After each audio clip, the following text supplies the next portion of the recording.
क्या रहा घटना आज? देखिए, जो एक प्रारंभिक रूप से सूचना प्राप्त हुई थी कि थाना नैनी क्षेत्र में मामा भांजा चौकी के पास में कुछ लोगों द्वारा गोली चलाई गई है। सूचना पे तत्काल आपके थाना की टीम पहुंची, एसीपी साहब भी पहुंचे और मैं भी पहुंचा हूं यहाँ पे।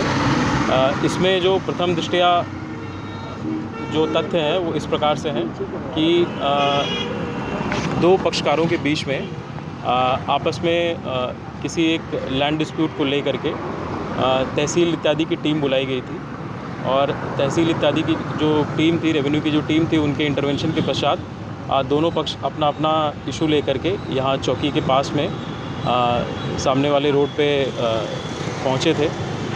तभी उनमें आपस में मारपीट हुई है। दोनों पक्षों के पक्षकार न पहुँच करके अधिवक्ता गण ही पहुँचे थे। प्रथम पक्ष के भी अधिवक्ता गण थे। द्वितीय पक्ष में जो प्रथम पक्ष है उसमें सारे लोग अधिवक्ता ही थे और दूसरे पक्ष में कुछ अधिवक्ता थे और कुछ प्राइवेट लोग भी थे। तो इसी बीच में प्रथम पक्ष के एक व्यक्ति द्वारा जो कि देखने से प्रत्यक्षदर्शियों के देखने से प्रतीत होता है कि एक लाइसेंसी जो पिस्टल था उससे ज़मीन की तरफ उसका रुख करते हुए फायर किया गया। जो अभी प्रारंभिक जानकारी मिली है वैसे उसके हिसाब से दो लोगों के पैर में गोली के कुछ घाव लगने की सूचना प्राप्त हुई है।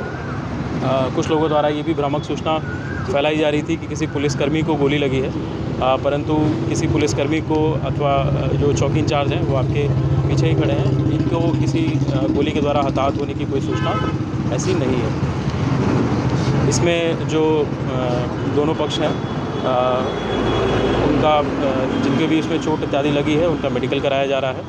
तहरीर प्राप्त करके अभियोग पंजीकृत कराया जा रहा है और जिन्होंने भी अपराध किया है शीघ्र उनकी गिरफ्तारी करके सख्त से सख्त कार्रवाई उनके खिलाफ सुनिश्चित की जाएगी।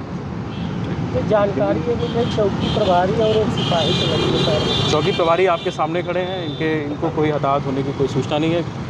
कोई कांस्टेबल भी जो यहाँ तैनात हैं उनमें भी किसी को कोई गोली से अथवा किसी प्रकार की चोट लगने की कोई ऐसी पुष्टि नहीं हुई है। ये एक भ्रामक रूप से सूचना फैलाई जा रही थी और इसी की ये आपके सामने पुष्टि हो रही है।